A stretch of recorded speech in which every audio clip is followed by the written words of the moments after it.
Bertemu lagi kita pada hari ini di dalam pelajaran Sekolah Sabat, dan kita akan merangkum pelajaran Sekolah Sabat yang sudah kita ikuti sepanjang minggu ini. Pelajaran Sekolah Sabat ini kami siarkan dari studio Voice of Seven, Jalan Tanjung Anom nomor 7, Conference Jawa Kawasan Timur, Surabaya atau KJKT. Dan tentunya siaran ini adalah kerjasama antara Departemen Sekolah Sabat dan Departemen Komunikasi KJKT. Bagi saudara yang membutuhkan pelayanan atau membutuhkan doa atau pertanyaan, boleh menghubungi kami di nomor yang tertera di layar ini. Oke, saya Pendeta Roy Kamaringka sebagai moderator pada hari ini, dan juga telah hadir di studio dua narasumber atau dua hamba Tuhan. Mereka adalah mahasiswa dari Universitas Advent Surya Nusantara, Pematang Siantar, Sumatera Utara. Jadi mereka punya titel PhD. Apa artinya PhD? PhD adalah pendeta hari depan. Nah, yang pertama saya akan perkenalkan PhD Ari Sihotang. Ari Sihotang ini dia sekarang lagi praktek di Jemaat Tanjung Perak. Shalom Bapak Ibu, saudara-saudari yang terkasih dalam Tuhan dimanapun kita berada. Yang kedua adalah PhD Joshua Silitonga. PhD Joshua Silitonga ini sekarang praktek di Jemaat Semingcan, Surabaya. Shalom Bapak Ibu yang terkasih dimanapun kita berada. Pelajaran Sekolah Sabat yang akan kita rangkum pada hari ini adalah pelajaran Sekolah Sabat Triwulan yang baru, ya, dengan judul besar Keluaran atau Kitab Keluaran. Dan minggu lalu kita sudah membahas pelajaran yang pertama, dan saat ini kita akan membahas pelajaran yang kedua dengan judul Semak yang Terbakar. Tapi sebelum kita membahas atau merangkum, kita akan berdoa terlebih dahulu, dan doa buka akan disampaikan oleh PhD Ari. Silakan. Baik, Bapak Ibu, kita bersatu dalam doa. Bapa di sorga, terima kasih atas penyertaan Tuhan yang kami boleh rasakan hingga di hari ini. Lebih khusus pada kesempatan ini kami akan menyampaikan kesimpulan dari pelajaran Sekolah Sabat kami, tepat di pelajaran yang kedua, Semak yang Terbakar. Biarlah kiranya Tuhan boleh memberkati kami di dalam apa yang akan kami sampaikan, agar sekiranya apa yang kami sampaikan nantinya melalui pelajaran Sekolah Sabat kami ini boleh menjadi berkat bagi kami dan boleh menjadi berkat bagi seluruh orang yang akan mendengarkan. Biarlah kiranya berkat-berkat Tuhan akan selalu bersama-sama dengan kami. Kami berdoa hanya di dalam nama Tuhan Yesus yang menjadi juru selamat kami. Amin. Amin. Baik, terima kasih untuk PhD Ari. Ayat tema dari pelajaran kita, pelajaran yang kedua ini, yang terdapat dalam Keluaran pasal 3 ayat 7 sampai ayat yang ke-8, berbunyi demikian. Dan Tuhan berfirman, Ia telah memperhatikan dengan sungguh kesengsaraan umatku di tanah Mesir, dan aku telah mendengar suara mereka yang disebabkan oleh pengerah-pengerah mereka. Ya, aku mengetahui penderitaan mereka. Sebab itu aku telah turun untuk melepaskan mereka dari tangan orang Mesir dan menuntun mereka keluar dari negeri itu ke suatu negeri yang baik dan luas, suatu negeri yang berlimpah-limpah susu dan madunya. Bapak, Ibu, saudara yang dikasihi oleh Tuhan, pernahkah kita mendapatkan tugas tanggung jawab dalam pelayanan atau di gereja, tetapi kemudian kita merasa tidak sanggup, kita tidak mampu, dan mungkin kita sedang ada rencana ke depan, tetapi kemudian ada rencana yang menyangkut dengan pekerjaan Tuhan, sehingga kita menjadi bimbang mana yang harus kita pilih. Nah, pada pelajaran kita pada sepanjang pekan ini kita akan melihat bagaimana Musa dipanggil oleh Tuhan untuk melayani. Dan bagaimana Musa juga merasakan bahwa dia tidak mampu. Dia tidak sanggup. Dan yang bagian pertama akan dibahas oleh atau dirangkumkan oleh PhD Joshua Silitonga. Silakan. Baik, Bapak Ibu yang terkasih dalam Tuhan dimanapun kita berada, pada pelajaran sekolah sahabat kita dalam 1 minggu ini, secara khusus dalam pelajaran yang kedua berjudul Semak yang Terbakar. Terima kasih kepada Bapak Pendeta karena telah membawakan pendahuluan untuk mengawali pelajaran sekolah sahabat ini. Bapak Ibu yang terkasih dalam Tuhan, dalam pelajaran sekolah sahabat kita dari hari Minggu sampai hari Selasa, merupakan pendahuluan dari peristiwa perkenalan diri antara Tuhan kepada Musa, dan juga percakapan Tuhan dengan Musa, dan juga pada akhirnya pengenalan akan diri Tuhan melalui nama kepada Musa, dan juga nanti akan disampaikan dari Musa kepada bangsa Israel. Mari kita lihat bersama-sama dalam pelajaran hari Minggu yang berjudul Semak yang Terbakar. Bapak Ibu yang terkasih dalam Tuhan, semak yang terbakar ini bukan saja sebuah semak yang berisi atau sedang dalam keadaan berapi atau terbakar. Tetapi semak yang terbakar di sini merupakan salah satu peristiwa atau salah satu fenomena mujizat yang Musa katakan yang menjadi pendahuluan perkenalan antara Tuhan dan Musa. Setelah di mana dia meninggalkan tanah Mesir, ketika dia ketahuan telah membunuh salah seorang dari budak Mesir itu, dan bangsanya orang Ibrani mengatakan, "Apakah engkau hendak menghukumi kami, hendak menghakimi kami seperti yang kau lakukan kepada orang Mesir itu?" Dia menjadi takut dan Firaun mengejar dia hendak membunuh dia. Dia melarikan diri ke Midian. Di sana dia berjumpa dengan istrinya Zipora dan juga mertuanya Yitro. Pada saat dia tinggal di Midian, menjalani kehidupan yang bisa kita katakan kehidupan yang santai. Dia menjalani kehidupan sebagaimana seorang pada umumnya. Dia menjalani kehidupan seperti yang disuruh atau yang dilakukan oleh ayah mertuanya, yaitu menjadi seorang gembala. Kita bisa lihat juga ada sinkronisasi antara kedua tokoh dalam kitab 2 Samuel 7 ayat yang ke-8, di mana Musa digambarkan sebagai seorang gembala dan juga Daud juga sebagai seorang gembala. Pertanyaannya bagi kita, kenapakah dia diberikan pekerjaan menjadi seorang gembala? Faktanya adalah gembala merupakan salah satu pekerjaan yang membutuhkan fokus dan juga kesabaran yang luar biasa. Maka dari pekerjaan Musa yang dialami sebelum dia dipanggil oleh Tuhan memimpin bangsa Israel, kita dapat melihat gambaran seperti apakah nantinya pekerjaan Musa ini. Bila mana pada saat sebelum dia dipanggil oleh Tuhan hanya mengembalakan kambing domba saja, tetapi nanti kita akan melihat bahwa pada saat Tuhan sudah mempersiapkan dia bukan lagi mengembalakan kambing dan domba, tetapi dia akan mengembalakan seluruh umat Tuhan. Sehingga dikatakan dalam pelajaran hari Minggu ini, ketika dia melihat semak itu terbakar. Tetapi semak yang terbakar itu tidak seolah-olah terbakar seperti api yang memercik kepada semak itu. Semak itu tampak seperti terbakar tetapi tidak terbakar. Ini adalah salah satu mujizat yang Musa sendiri tidak mengerti. Apakah artinya? Apakah makna di balik semua ini?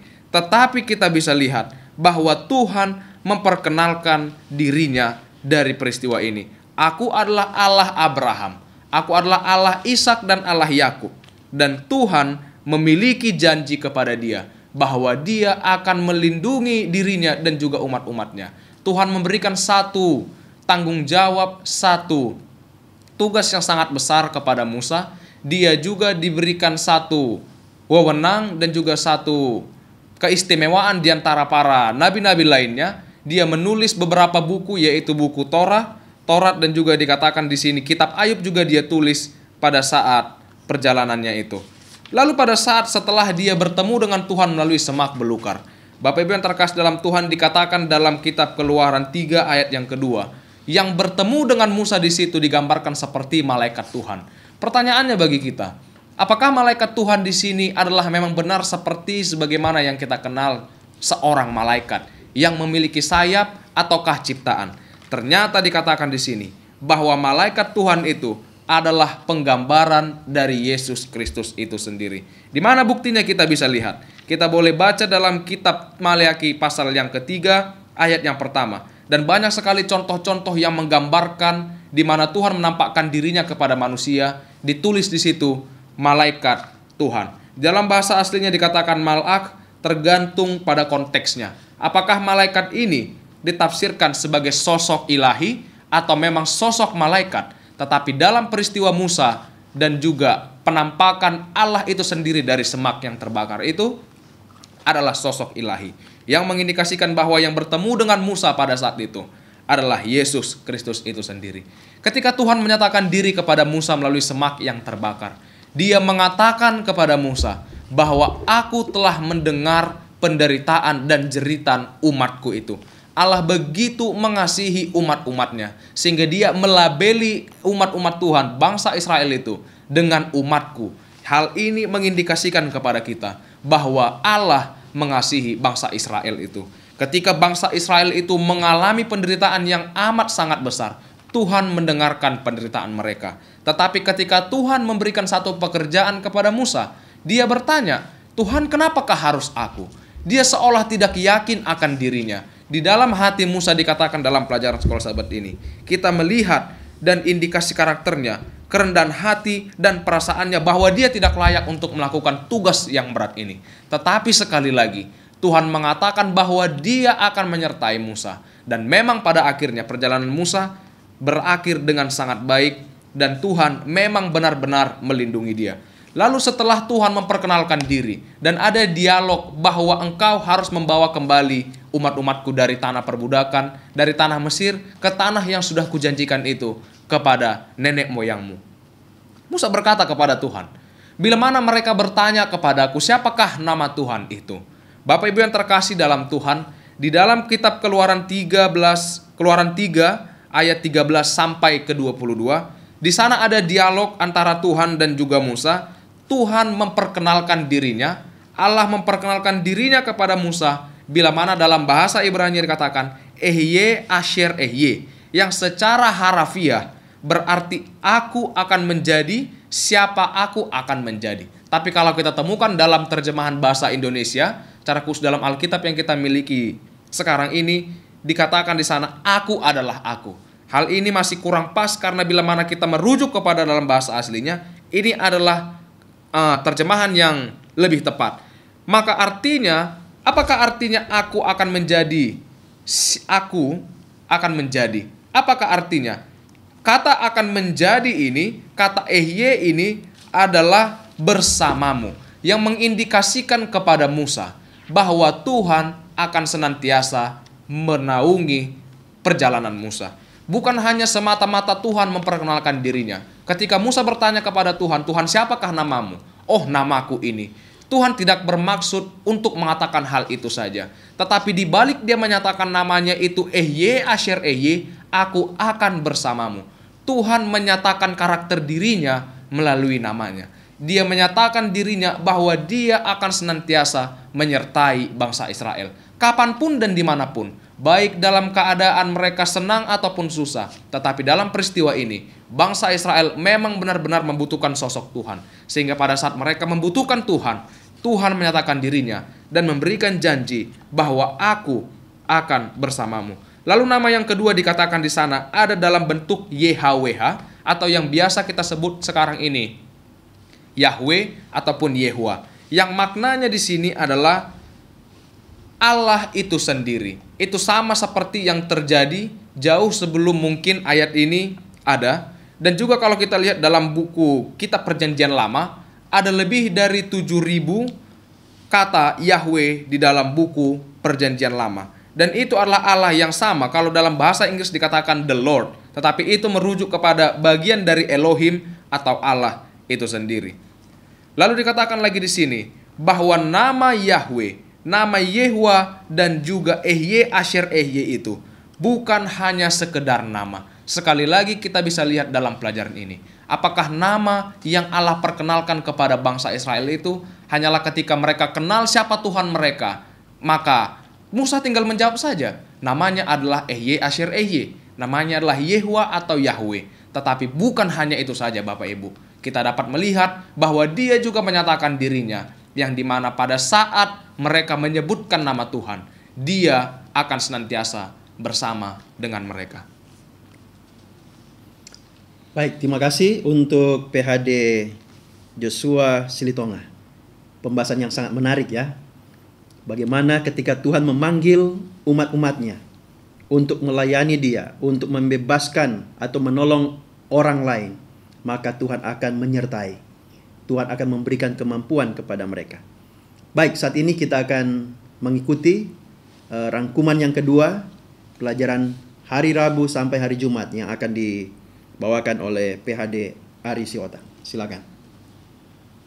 Baik Bapak Ibu sekalian, saudara-saudari yang terkasih dalam Tuhan, pada saat ini saya akan melanjutkan untuk memberikan kesimpulan pelajaran sekolah sahabat kita dari hari Rabu sampai dengan hari Jumat.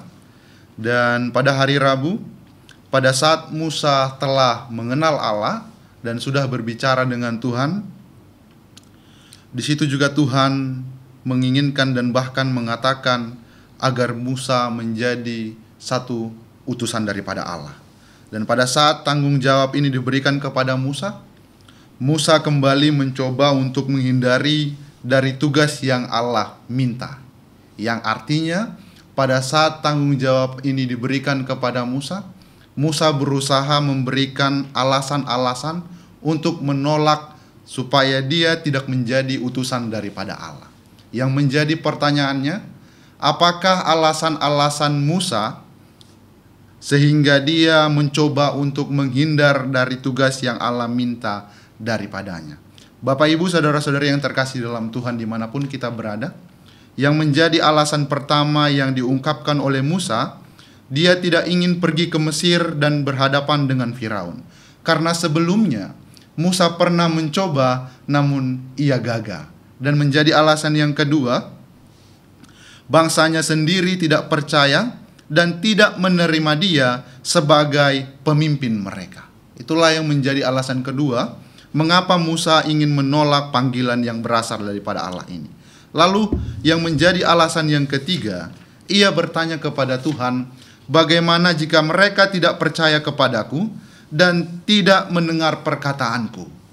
Pada saat ketiga ungkapan alasan ini ditujukan oleh Musa kepada Tuhan, ini bukanlah pertanyaan atau sebuah pertanyaan untuk mempelajari sesuatu yang baru. Ini adalah sebuah upaya untuk mengatakan tidak pada tanggung jawab yang Allah minta untuk dilakukannya. Jadi pada saat ia berusaha untuk menolak panggilan Allah ini, Allah menunjukkan 3 tanda ajaib. Sebelum ketiga tanda ini ditunjukkan, ada 2 tanda yang Tuhan tunjukkan. Sebagai tanda yang pertama, tongkat yang digunakan oleh Musa tiba-tiba berubah menjadi ular, kemudian menjadi tongkat kembali. Dan yang kedua, tangannya menjadi sakit kusta, tetapi kemudian sembuh seketika. Kedua mukjizat ini seharusnya dapat meyakinkan para penatua bahwa Allah sedang bekerja bagi mereka. Namun melalui kedua tanda ini tidak cukup meyakinkan semua orang, bahkan para ahli-ahli tua dan seluruh orang yang berada di zaman Musa ini untuk percaya bahwa Allah itu bekerja bagi mereka. Nah, disitulah Tuhan kembali menunjukkan tanda yang ketiga, bagaimana Tuhan mengubah air menjadi darah. Meskipun Allah memberikan mujizat-mujizat yang luar biasa kepada Musa, ia masih mengungkapkan alasan lain, yaitu alasan keempat, ia bukan seorang pembicara yang baik, yang artinya dia tidak dapat fasih untuk berbicara kepada semua orang. Jadi keempat alasan ini menunjukkan bahwa Musa enggan untuk mengikuti panggilan daripada Allah. Bapak Ibu sekalian yang terkasih dalam Tuhan dimanapun kita berada, pada saat keempat alasan ini Musa ungkapkan kepada Tuhan, dan yang menjadi permohonan daripada Musa yang kelima, ya, Musa menyampaikan permohonan kelima dan terakhirnya dan langsung meminta Tuhan utuslah kiranya siapa saja yang patut engkau utus. Yang artinya Musa tidak percaya diri dengan dirinya sendiri untuk menjadi utusan Allah. Yang menjadi pertanyaannya, apa yang Allah lakukan dan tunjukkan ketika Musa memohon hal ini? Pada saat itu sebagai jawabannya, Tuhan memberitahukan kepadanya bahwa dia telah mengutus saudaranya Harun untuk menemuinya sebagai dukungan. Akhirnya Musa diam-diam mengalah dan meminta restu kepada Yitro sebelum berangkat ke Mesir. Pada saat Tuhan mengutus Harun untuk menjadi satu pendukung bagi Musa, Musa menerima apa yang menjadi panggilan Tuhan dan Musa mau menjadi utusan daripada Allah. Melalui pelajaran kita pada hari Rabu ini, seringkali panggilan ini datang kepada diri kita masing-masing. Namun apa yang menjadi respon daripada kita semua? Apakah kita sama seperti Musa, memiliki 4 alasan atau lebih? Biarlah kiranya ketika panggilan Tuhan itu datang ke dalam diri kita masing-masing, kita tidak perlu memikirkan apa yang menjadi kekurangan kita. Biarlah kita akan selalu berpikir di balik kekurangan kita akan ada Tuhan yang nantinya memperlengkapi kita dengan kuasanya. Dan seringkali panggilan Tuhan ini datang kepada orang yang merasa tidak layak. Secara jujur, semua orang yang menjalankan panggilan Tuhan yang hidup pada saat ini tentu merasa tidak layak untuk menjalankannya. Namun percayalah bahwa di dalam rasa ketidaklayakan kita, Tuhan akan selalu memperlengkapi kita di dalam setiap apa yang kita akan butuhkan di dalam panggilan tersebut. Kemudian pelajaran selanjutnya, pelajaran tentang di hari Kamis tentang sunat.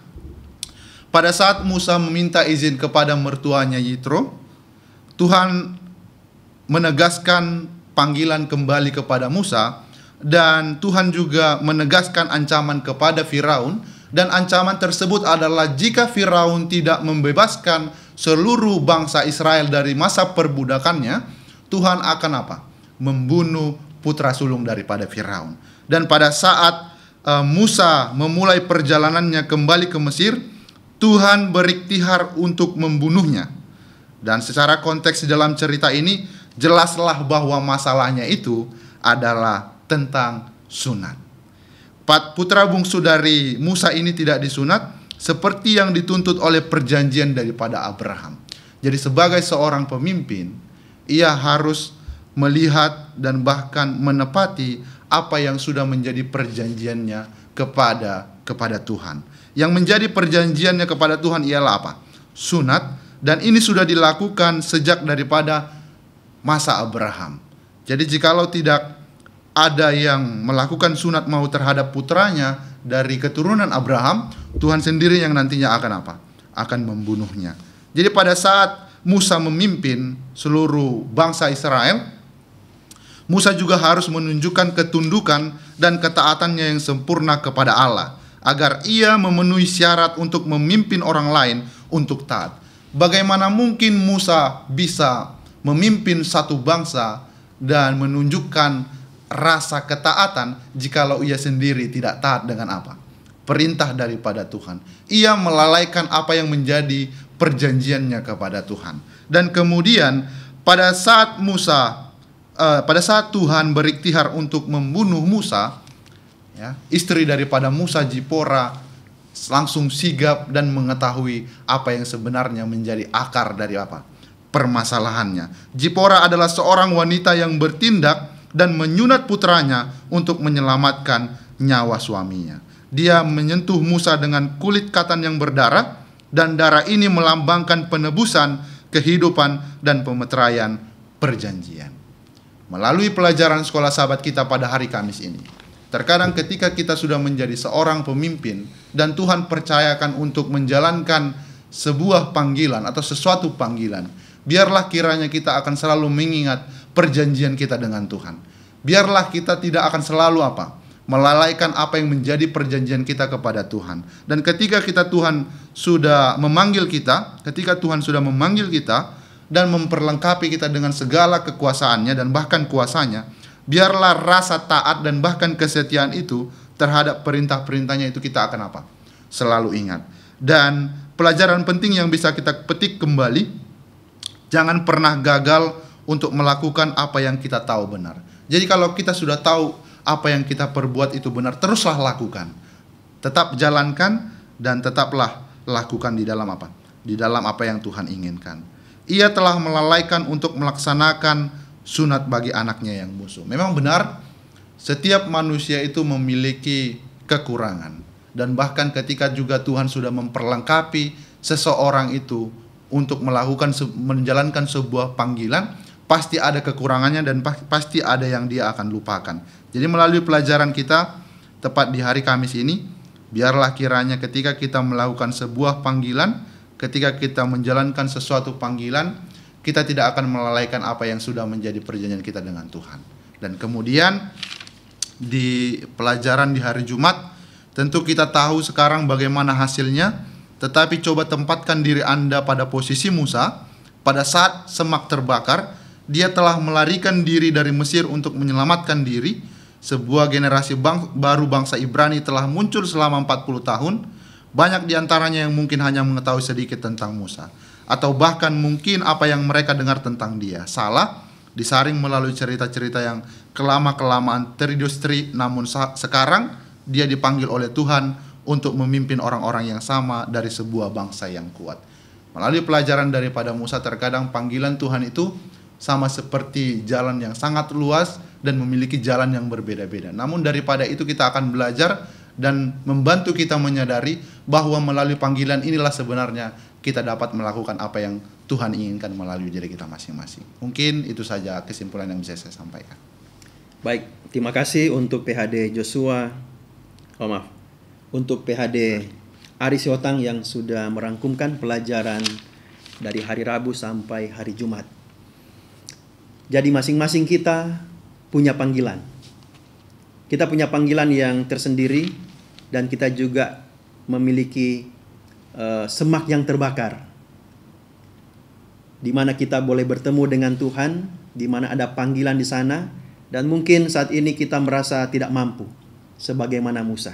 Tetapi kita sudah mempelajari, kita sudah mengikuti rangkuman yang telah disampaikan tadi, bahwa Tuhan akan menyertai kita. Tuhan akan memberikan kemampuan kepada kita. Dan setiap rencana Tuhan yang Tuhan berikan kepada kita untuk kita jalani, itu akan membawa satu hal yang lebih besar daripada apa yang kita rancangkan sendiri. Di dalam tulisan dari Ellen G. White dikatakan bahwa panggilan dramatis di semak yang terbakar mungkin merupakan pengalaman yang paling transformatif dalam kehidupan Musa. Dan benar, terjadi satu transformasi yang luar biasa ketika Musa menerima panggilan itu. Dan dengan demikian walaupun panggilan itu berat, tetapi kemudian Musa mengikutinya. Dan akhirnya dia menjadi pemimpin yang besar. Bukan hanya menjadi pemimpin 3 agama besar di dunia, tapi juga namanya termasyhur di seluruh dunia. Baik Bapak Ibu Saudaraku yang dikasihi Tuhan, dimanapun saudara berada. Demikianlah pembahasan yang kami boleh sampaikan, dan terima kasih untuk kedua hamba Tuhan, PHD Ari Siotang dan juga PHD Joshua Silitonga, yang sudah hadir dan kemudian merangkumkan pelajaran sekolah sahabat dengan sangat baik. Kita akan menutup pembahasan kita pada saat ini, dan kita akan berdoa, dan kami minta PHD Joshua Silitonga untuk doa tutup. Mari kita bersatu dalam doa. Terpujilah Engkau Tuhan, Bapa kami yang begitu mengasihi kami. Engkau telah berbicara Tuhan kepada kami melalui pelajaran firman Tuhan, semak yang terbakar. Biarlah kiranya Tuhan, sebagaimana Musa dipanggil untuk melayani Tuhan, kami juga dipanggil dan dilayakkan. Biarlah kiranya Tuhan, apapun yang menjadi penghalang dalam kehidupan kami, boleh kami tinggalkan, dan boleh kami hanya berharap kepada Tuhan. Kami mengizinkan Tuhan untuk bekerja dalam kehidupan kami, sehingga bila mana Tuhan memanggil kami boleh siap untuk melayani Tuhan. Memberkati juga Tuhan kiranya para pemirsa yang telah setia mendengarkan pelajaran firman Tuhan. Biarlah kiranya juga Engkau memberkati umat-umat Tuhan dimanapun mereka berada. Sertai dalam kehidupan mereka, dan Tuhan kiranya menyertai agar mereka senantiasa bersukacita di dalam Tuhan. Dengar dan jawab doa kami ini, doa yang Kau persembahkan di dalam nama Yesus yang adalah Tuhan dan Juru Selamat kami. Amin. Amin. Baik, pemirsa yang dikasihi oleh Tuhan, dimanapun Anda berada, terima kasih sudah mengikuti siaran ini, dan sampai bertemu di pelajaran selanjutnya. Tuhan Yesus memberkati saudara dimanapun saudara berada. Amin.